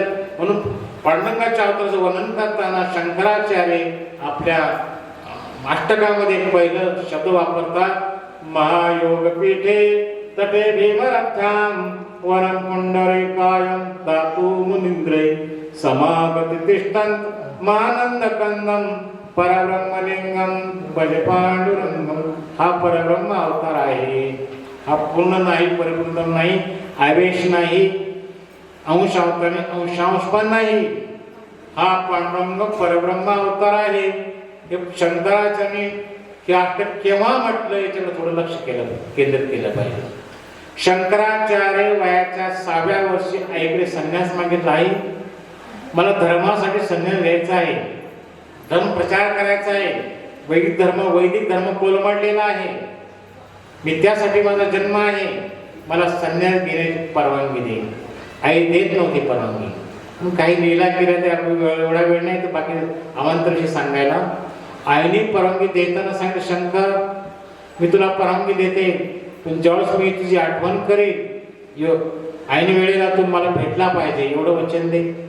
शंकराने आईला वचन दिलं. वयाच्या 6व्या शंकराचार्य स्वतः संन्यास्त झाले. नर्मदेच्या काठावर येऊन त्यांचे गुरु भेटले गोविंद पादाचार्य. ते 1000 समाधिस्थ होते. शेषनारायणचा अवतार होता आणि भगवान शंकर अवतार घेणार होते, ते थांबलेले होते समाधीमध्ये त्यांना दीक्षा देण्यासाठी. शंकरच शंकराचार्य झाले होते आणि शेषनारायण गोविंदपाद झालेले होते. गोविंद पादाचार्य 1000 समाधी लावून बसले होते शंकरांची वाट पाहत. ते शंकर येणारे अवतार घेऊन ते शंकराचार्य झाले. शंकरम शंकराचार्य केशवम बादरायणम सूत्रभाषको वंदे भगवंतो पुन्हा पुन्हा. आणि शंकराचार्याने वैदिक वाङ्मयाचा विस्तार केला, माऊलींनी गीतेचा आणि सांप्रदायिक ज्ञानाचा विस्तार केला. हे सर्वांचं वेगळं साहित्याचं कार्य. ह्या साहित्यालाच पाया म्हटले. ज्ञानदेव रचला पाया म्हणजे साहित्याचाच अर्थ आहे. हे वाङ्मय तयार करणे हा पाया करा. आज हे साहित्य नसतं, आम्ही कथा कीर्तने केली नसती, भजन केलं नसतं, अभंग नसते, तर हरिकथा झाल्या नसत्या, कीर्तन झाले नसती. याचा मुख्य साधन आहे पाया म्हणजे वाङ्मय, संत वाङ्मय. तर शंकराचार्याने पांडुरंगाचं वर्णन करताना महायोग पीठ असा शब्द वापरलेला आहे आणि परब्रह्मलिंग अवतार वापरलाय. याचं थोडं चिंतन समजून घ्या. कारण हा पायाचा विषय. ज्ञानदेव रचिला पाया. तर शंकराचार्य परब्रह्म अवतार का म्हणतात आणि पंढरपूरला महायुगपीठ का म्हणतात? ही उपाधी काशीला नाही, द्वारकेला नाही, कुठल्याही क्षेत्राला नाही. जगन्नाथपुरी धाम आहे, रामेश्वर धाम आहे, बद्रीनाथ धाम आहे, ह्या धामाने एवढा दर्जा दिला नाही जो दर्जा शंकराचार्यांनी पंढरीला दिला. महायोगपीठ असं का म्हटलं शंकराचार्य? तर शंकराचार्याने आईला म्हटलं, आई तू ज्यावेळेस बोलवशील संकट असेल बस माझा धाकर मी येईल. आणि शंकराचार्य वयाच्या 13व्या वर्षी काशीला आचार्य असताना ते आपल्या शिष्याने वेदांत शिकवत असताना त्यांच्या लक्षात आलं की आई माझी आठवण करते. शंकर जन्म केरळ प्रांतामध्ये काराडी गावामध्ये झाला आणि आई अंतर्नात पडली होती. शेवटची घटका मजत होते, आयुष्य संपणार होतं आणि आई धावत बाळशंकर. तर शंकरांच्या लक्षात आलं की आई बोलवते मला. शंकराचार्य काशीतून आकाश मार्गाने आपल्या घरी उतरले केरळ प्रांतामध्ये आणि आईजवळ पोचले. आईचं दर्शन, आई तुझी काय इच्छा आहे? बाळशंकर तू वेळेस आला, माझी अंतिम इच्छा आहे बाळशंकर, आता माझे प्राण जाणार आहे, तू दिलेल्या वचनापर्यंत तू वेळेस आलास शंकर, मला अंतिम फक्त पांडुरंगाचं दर्शन घ्यायचं आहे. पांडुरंगाचं दर्शन झालं पाहिजे आणि ह्या क्षणाला दर्शन पाहिजे पांडुरंगाचं. मग पांडुरंगाचं स्मरण केलं शंकराने आपल्या झोपडीमध्ये आईच्या समोर आणि ते अष्टक गायलं. महायोग पेठे तटे भीमरथ्याम वरम पुंडरीकायम दातु मुनींद्रै समागत तिष्ठन् मानंद कंदम परब्रह्मलिंगम भजे पांडुरंगम. हे अष्टक पूर्ण झाल्यानंतर 8 श्लोक होतात. पांडुरंगाने दर्शन दिलं आईला. शंकराचार्यांच्या दर्शन झालं, मातेला तुला मुक्ती मिळाली. पण महायोगपीठ का म्हणजे शंकराचार्य पंढरीला? तर महायोगपीठ म्हणण्याचं कारण की भगवान शंकर भगवान श्रीकृष्णाने वृंदावनामध्ये रासलीला केली गोपींबरोबर आणि ती रासलीला पाहण्यासाठी दुसऱ्या ब्रह्मांडातून असुरमुनी कैलासामध्ये आले. ते शंकराचार्य पहिले भगवान शंकरांकडे आले कैलास भवनामध्ये. भगवान शंकरांनी त्यांचं आतिथ्य केलं. कुठून आलं तर आपण विचारलं, म्हणजे मी दुसऱ्या ब्रह्मांडातून आले, इकडे काय येण्याचं काय कारण? याचं कारण असं झालं की मी त्या ब्रह्मांडामध्ये मी 60,000 वर्ष तप करत होतो आणि 60,000 वर्ष निरंतर माझ्या हृदयामध्ये राधाकृष्णाचं दर्शन मला व्हायचं. निरंतर एक क्षणभर असं नाही की राधाकृष्ण मला निरंतर समक्ष हृदयामध्ये. आणि अचानक माझ्या हृदयात अंतर्धान झाले. तिथील ब्रह्मांडात मी गेलो वैकुंठामध्ये, त्या वैकुंठामध्ये तिथे भेटले नाही. तेथील वैकुंठ क्षीरसागरात गेलो, तेथील स्वर्गात गेलो, ध्रुवलोकात गेलो, तिथे मला राधाकृष्ण भेटले नाही. मग अनेक ब्रह्मांडपर्यंत आलो, तिथे भेटले नाही. नंतर मी गोलोक धामामध्ये गेलो, जे भगवंताचं मुख्य ठिकाण आहे गोलोक धाम. त्या ठिकाणी काही गोपिका मला भेटले. चंद्रावली गोपी बाहेर आली गोलोक धामातून. तिने विचारलं, हे मुनिराज तुम्ही कुठून आलात? मी माझी समस्या सांगितली. 60,000 वर्ष माझ्या निरंतर हृदयामध्ये राधाकृष्ण दर्शन होत असताना ते बराच काळ अंतर्धान झाले. त्या चंद्रावली गोपी मुनिराज, आता राधाकृष्ण परिपूर्ण रूपाने प्रश्निगर्भ नावाच्या ब्रह्मांडामध्ये रासलीला करीत आहे. ह्या ब्रह्मांडाचं नाव प्रश्निगर्भ ब्रह्मांड. जसं आमच्या वाडीचं इंगवलेवाडी, त्या ब्रह्मांडाचं नाव प्रश्निगर्भ ब्रह्मांड. या ब्रह्मांडाचं नाव आहे. अनंत ब्रह्मांड त्यापैकी एक ब्रह्मांड आहे. आणि त्या ब्रह्मांडामध्ये ते आहे का रासलीला चालू आहे काठावरती. त्या ठिकाणी तुम्हाला राधाकृष्ण दोघे भेटतील. मग बघ, असुरी मुनी ह्या ब्रह्मांडात प्रवेश केला जलयान मार्गाने, की ज्याद्वारे गंगेचा प्रवेश ब्रह्मांडात झाला. वामन अवतारामध्ये भगवंताने दुसरा पाय उचलल्यानंतर वामनाच्या पायाची ठोकर ब्रह्मांडाला लागली. ब्रह्मांड कटानंतर ब्रह्मांड कटा फुटला आणि त्या आणखीच्या छिद्रातून त्याच्या छिद्रावर गंगा आतमध्ये आली ब्रह्मांडामध्ये. त्या छिद्रातून असुरी ह्या ब्रह्मांडात आले आणि पहिले कैलासामध्ये गेले भगवान शंकरांकडे. भगवान शंकर आतिथ्य त्यांचं केलं आणि विचारलं, तुम्ही कशासाठी आहात? मला राधाकृष्ण भेटायचं आहे. आणि ते रासलीलेमध्ये आता मग्न आहे, आपण दर्शनाला जाऊ. भगवान शंकर बोले, मलाही तिकडे जायचं होतं रासलीलेमध्ये, मला इच्छा आहे दर्शन करण्याची राधाकृष्णाची. आपण दोघे जाऊ. दोघे नंदीवरती बसून यमुनेच्या काठावरती आले आणि रासलीला चालवली. 6 महिने ती रासलीला चाललेली. भगवान श्रीकृष्णाने चंद्रमाला स्थिर केलेलं होतं, चंद्रमाची गती थांबवली होती. कामदेवला अहंकार झाला होता, मी सर्वांना ब्रह्मा विष्णू महेश दुर्वासा विश्वामित्र या सर्वांनी परास्त केले कामामध्ये. फक्त एकच मला अजून असा योद्धा पाहिजे की मी हरलो पाहिजे. पण नारदाचा एकच योद्धा आहे की लढणारा भगवान श्रीकृष्ण. भगवान श्रीकृष्ण रासलीला चालू असताना त्या ठिकाणी कामदेव प्रकट झाले गोपींच्या रूपाने. कामदेव गोपीने संचार केला होता आणि गोपी 6 महिने दीर्घ नृत्य करत भगवान कृष्णावरती. असंख्य गोपी तिथे भगवान कृष्ण रूप धारण केली होती. आणि 14ची पौर्णिमेची रात्र होती. 6 महिन्याची रात्र चालू असताना, रासलीला चालू असताना सारं वृंदावनच्या अंतराळामध्ये गोपींची पदधूळ उडालेली होती. आणि ती पदधूळ उडालेली पदधूळ यशोदेचा सावळा कृष्ण घाम आलेला त्याच्या स्वरूपावरती वृंदावनची पांढरी माती पडली. त्या पांढऱ्या धुळीने पिवळ्या धुळीने सावळा कृष्ण गोरा दिसू लागला. गोपी नृत्यामध्ये पांडुरंग नावाचं गायन केलं. सावळा पांढरा कसा झाला, गोरा कसा झाला, म्हणून पांडुरंग नाव निर्माण झालं. ज्ञानदेवी रचना पाया गोपीने पांडुरंग नामाचा पाया घातला. हा जो पांडुरंग नाम आहे कोणी शास्त्राने दिलेलं नाही, गोपींच्या मुखातून आलेलं नाम आहे. रासलीलेतून की सावळा कृष्णाला घाम आला रासलीलेमध्ये आणि वृंदावनच्या गोपींची नृत्य करणारी पांढरी धूळ त्या सावळ्या रूपावरती पडलं, ते रूप पांढरं दिसलं म्हणून पांडुरंग नाव पडलं. आणि भगवान कृष्ण असुरी त्या वृंदावनाच्या रासलीमध्ये आल्यानंतर गोपी काही करोडो गोपी बाहेर होत्या रासलीलेच्या भोवती त्या पारा देण्यासाठी. त्यांनी प्रवेश निषेध केला की ह्या रासलीलेमध्ये परपुरुषाला प्रवेश नाही. या ठिकाणी सर्व गोपी आहेत आणि एकच पुरुष कृष्ण परमात्मा आहे आणि पुरुषाला प्रवेश नाही. तर भगवान शंकराने विनंती केली गोपींना, असुरींनी विनंती केली की काही पण आम्हाला राधाकृष्ण दर्शन पाहिजे, आम्हाला प्रवेश मिळाला पाहिजे. चंद्रावली गोपींनी सांगितलं, ह्या लीला सरोवरामध्ये स्नान करा, तुम्हाला गोपी रूप प्राप्त होईल. गोपी रूप प्राप्त झाल्यानंतर मग तुम्हाला रासलीलेमध्ये प्रवेश होईल. त्यांनी लीला सरोवरामध्ये स्नान केलं. भगवान शंकराने असुरी दोघेही गोपी झाले. असुरी गोरी गोपी झाले आणि भगवान शंकर सावळी गोपी, मुळात ते सावळे होते, ते सावळी गोपी, ते दोघे पांडुरंग झाले. भगवान कृष्ण शंकर गोपी झाले आणि तेही पांढरी गोपी झाली, तेही पांडुरंग झाले. आणि पांडुरंग पहिला रूप भगवान शंकरचं पंढरीला प्रकट झालं. म्हणजे पांडुरंग पहिले नाव भगवान शंकरांचं आहे. ते पंढरपूरला बसलं येण्याचं कारण की भगवान शंकरांना ज्ञान झालं की आता परमात्मा नंतर आता विठ्ठल होतात पंढरपूरला झालं. ते ठिकाण पहिलेच पटका होतं. पण पंढरपूरला 104 शिवलिंग पहिली आहे पांडुरंगाच्या आधी, नंतर पांडुरंगाचं आगमन झालं पुंडलिकाच्या भेटीसाठी. भगवान शंकराचं आणि पांडुरंगाचं चिंतन करताना महायोग शब्द वापरला की त्या पांडुरंगाने आपल्या संत मेळा विठ्ठल माझा लेकरवाळा संगे गोपाळांचा मेळा निवृत्ती हा खांद्यावरील सोपाराचा हात धरे पुढे चाले ज्ञानेश्वरी मागे मुक्ताई सुंदर असं संत मेळा पाहिला पांडुरंगाचा हा विठ्ठल लेकरवाळा आहे. हे सर्व संतांच्या खांद्यावरती आहे, परंतु मला डोक्यावरती पांडुरंगाने घेतलं. हे शंकराचार्यांनी पाहिलं, झोपडीतून पाहिलं आयच्या की मला तर डोक्यावरती ठेवलंय.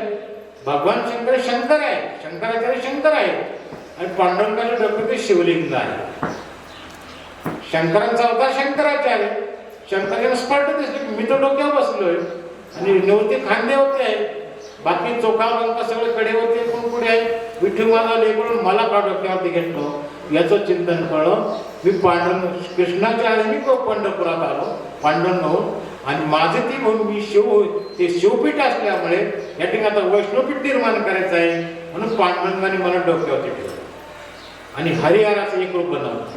म्हणून एक परब्रह्म अवतार आहे. परब्रह्म लिंग, नुसतं परब्रह्म नाही तो लिंग पण अवतार आहे. परब्रह्म लिंगम भजे पांडुरंगम. म्हणून हे महायुगपीठ आहे. ही नुसती काशी नाही, ही नुसती द्वारका नाही, नुसती जगतपुरी नाही. भजन म्हणून तिकडे शूटिंग चालू म्हणून ते घ्यायचं. हरे राम हरे कृष्ण कृष्ण कृष्ण हरे हरे, हरे राम राम राम हरे हरे, हरे कृष्ण कृष्ण कृष्ण हरे हरे, हरे राम राम हरे हरे, हरे कृष्ण कृष्ण कृष्ण हरे हरे, हरे राम राम हरे हरे, हरे कृष्ण कृष्ण कृष्ण हरे हरे, हरे राम राम राम हरे हरे, हरे कृष्ण कृष्ण कृष्ण हरे हरे, हरे राम राम राम हरे हरे, हरे कृष्ण कृष्ण कृष्ण हरे हरे, हरे राम राम राम हरे हरे, हरे कृष्ण कृष्ण कृष्ण हरे हरे, हरे राम राम हरे हरे, हरे कृष्ण कृष्ण कृष्ण हरे हरे, हरे राम राम हरे हरे, हरे कृष्ण हरे राम राम राम हरे हरे, हरे कृष्ण कृष्ण कृष्ण हरे हरे. संत कृपा झाली इमारत फळाली, ज्ञानदेवे रचिला पाया उभारले देवालया. नामा तयाचा किंकर केतेने केला हा विस्तार, जनार्दन एकनाथ खांबविला भागवत. तुका झाला से कळस भजन करा सावकाश, बहिणी म्हणती फडकती ध्वजा निरूपण केले वजा. अभंग आपल्याला पूर्ण सुटणार नाही, 5 मिनिटाचा टायमिंग आहे. तर नामा त्याचा किंकर मग हरिपाठामध्ये माऊलीने पहिला शब्द काय वापरला देवाची. हे पायाचा विषय चाललाय. ज्ञानदेव रचला पाया, मुळात पायावरच आपणाला नाही, पुढे आपण अभंगाकडे गेलेलंच नाही. ज्ञानदेव रचला पाया तर स्वतंत्र एक ग्रंथ ज्ञानेश्वरी आहे. ज्ञानासाठी अमृतानुभव आहे आणि सर्वांसाठी माऊलीने जाता हरिपाठ सांगितला. ज्यावेळेस माऊलींना समाधी घ्यायची होती, समाधी आसनावरती बसले. पांडुरंग परमात्मा रुक्मिणी माता सारे संत नामदेव संत हजर झालेले होते. माऊली समाधी आसनावर समाधी लागत नव्हती. मग माऊलीने सांगितलं तुम्ही आमच्या काकांना बोलू ना, केंद्रला जावा. नामदेवांना सांगितलं तुम्ही केंद्रला जा, आमचे काका आहेत कानुराज महाराज, ते आल्याशिवाय मला समाधी लागणार नाही. पण काकांनी त्यांना सांभाळ केला बऱ्याच काळा वेळामध्ये आपल्या या भावंडांचा. आणि ते गुरु पण होते, अधिकारी संत होते. नामदेवांना 4 तास लागले आळंदीहून केंद्रला पुन्हा जाऊन येण्यासाठी त्यावेळेस. आणि त्या 4 तासामध्ये माऊली हरिपाठ सांगितलाय शेवटचा ग्रंथ. आणि तो मोक्षासाठी सांगितलाय, सर्वांसाठी सांगितलाय. बद्ध मुमुक्षु साधक सिद्ध योगी सर्वांना तो एकच ग्रंथ सांगला हरिपाठ. आणि हरिपाठाचा पहिला आहे, पहिलं कडे देवाचे द्वारी उभा क्षणभरी तेने मुक्ती चारी साधियल्या. हरिमुखे म्हणा पुण्याची गणना कोण करी. त्याच्यामुळे माऊली प्रश्नचिन्ह मांडलेलं आहे. हरिनामाचं असं सामर्थ्य आहे की सामर्थ्य मला सांगताना मला एकही विभूती माझ्या नजरेसमोर येते, याचं पुण्याचं मापन कोण करेल असं माऊलीने प्रश्नचिन्ह मांडलेलं आहे. की हरिनामस्माचं एवढं पुण्य आहे एवढं पुण्य की याचं पुण्याचं मोजमाप कोण करणार? ही व्यक्ती ह्या जगामध्ये नाही, ही शक्ती ही बुद्धी या जगामध्ये नाही. या जगामध्ये ब्रह्मा विष्णू महेश आहेत, हे अंतिम लोकपाल आहेत, त्यांच्यापेक्षा कोणी मोठे नाही. पण त्यांना सुद्धा वाजा केला आहे की ही मोजमाप करू शकत नाही. पुण्याची गणना कोण करी, देवाचे द्वारी भाक्षण भरी तेने मुक्तीचारी साधीला. हरिनामाचं पुण्य असं आहे की देवाच्या द्वारामध्ये एका क्षणामध्ये 4 मुक्ती मिळतात. देवाचं द्वार, इथे मी देवाचं द्वार आहे, देवाचं द्वार, देवाचं वैकुंठचं द्वार, स्वर्गद्वार, क्षीरसागरद्वार असा अर्थ नाही. देवाचं द्वार अनंत ब्रह्मांडामध्ये मुक्तीचा मोक्षाचा ईश्वर प्राप्त अधिकारी फक्त मनुष्य आहे. मनुष्य शरीर हे देवाचं द्वार आहे. नुसतं मनुष्य मिळालं ते भगवंत मिळाला असा अर्थ नाही. त्या मनुष्य शरीराला गुरु मिळाला पाहिजे. गुरु हे दुसरं द्वार आहे. त्या गुरुकडून नाम हे तिसरं द्वार मिळालं पाहिजे. आणि नामाकडून दशमद्वारामध्ये जीवाशिवाचं ऐक्य होतं, ते दशमद्वार आहे. देवाचे द्वारी उभा क्षणभरी तेने मुक्तीचारी साधेल्या. कुंडलिनी शक्ती मूलाधार चक्रातून जा प्रवास सुरू झाल्यानंतर सहस्रार चक्रामध्ये येते, तर जीवाशिवाचं ऐक्य होतं आणि आत्मसाक्षात्कार होतो. त्या क्षणाला 4 मुक्ती मिळतात. अशा अर्थाने माऊली म्हणतात, देवाचे द्वारी उभा क्षणभरी तेने मुक्तीचारी साधीला. माऊली या वारकरी संप्रदाय पाया घालताना मोक्षासाठी हरिपाठ सांगितला, ज्ञानासाठी अमृतानुभव सांगितला, योगासाठी चांगदेवपासाठी सांगितली आणि साधकांसाठी ज्ञानेश्वरी हा ग्रंथ सांगितला आणि हरिकीर्तनासाठी अभंग मालिका रचली. हा पाया आहे. ज्ञानदेव रचला पाया उभारले देवऱ्या. आमच्या वाडीमध्ये आज 50 वर्ष माऊलींचं आगमनाने होऊन साजरं होत आहे. या ठिकाणी माऊलीची मूर्ती फेटायची नाही. माऊलींचे खरं स्वरूप हेच होतं, पण फेट्याची मूर्ती सर्वत्र दिसते.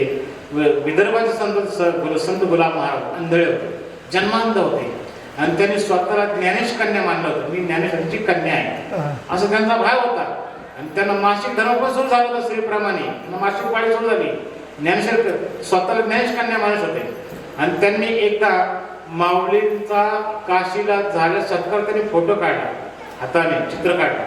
तो सत्कार का झाला? जेव्हा माऊलीने रेड्या पण वेळ बोलून घेतले पैठणला आणि ती बातमी पैठणच्या मात्र ज्ञानेशांना कळली. म्हणून काशीकरांनी माऊलींना काशीला बोलवलं आणि माऊलींना फेटा बांधून सत्कार केला आणि ते चित्र अंधळ्या गुलाब संतांनी हाताने काढलं. असा सत्कार झाला, असा फेटा होता. म्हणून ते फेट्याचं चित्र येतं माऊलींचं. ही मूर्ती आहे असं माऊलींचं खरं स्वरूप होतं. आणि ह्या स्वरूपाचं माऊलींनी वारकरी संप्रदायाला पाया घातला. ज्ञानदेव रचला पाया उभारले देवालय. आपल्याला अभंग पूर्ण होणं नाही, त्रिकाल सत्य आहे. बैलाबाईंचा अभंग आहे. पाया आज आपण पायामध्ये जावं, वेळ संपलेली आहे. 5 वाजले माझा टाइम पर्यंतच होता. म्हणून झालेली सेवा सुवर्णमहोत्सव काळ आपला यावर्षी आरंभ झालेला आहे. सुवर्णमहोत्सव या पद्धतीने सुरू झालेला आहे. तर झालेली सेवा माऊलींच्या चरणी समर्पित करतो आणि शेवला या ठिकाणी विराम घेतो. आता विश्वात्मके देवे हे देवा यज्ञ तो शावे तो शुद्धी मज द्यावे हे खळांचे व्यंकटी सांडू तया सत्कर्मे रती वाढू होता परस्परे पडो दुरितांचे विकेर जाऊ विश्व सुधर्म सूर्य पाहू तो देवांचे डोळे लावू प्राणीला वर्षते सकाळ मंगळी ईश्वरिष्ठांची माझी आई अनवरत भेटती उदा चला कल्पतरूचे हारू चेतना चिंतामणीचे गाऊ बोलल्या हे पियुषांचे चंद्रवेदांचन मार्तंड हे दाबहीन हे सर्वाही सर्व सज्जन सोयरे तू हिमौला सर्व सुखी पूर्ण हो निखिल लोकी भजिवादी मुखी अखंडित आनंदो विशेषी लोकी दृष्टा दृष्ट विजय हो आवेजी हे धमने श्री विश्वेश्वराओ आओ इन बजाओ हे देव रे नामदेव सुखियाला हे देव रे नामदेव सुखियाला हे देव रे नामदेव सुखियाला शांती शांती शांती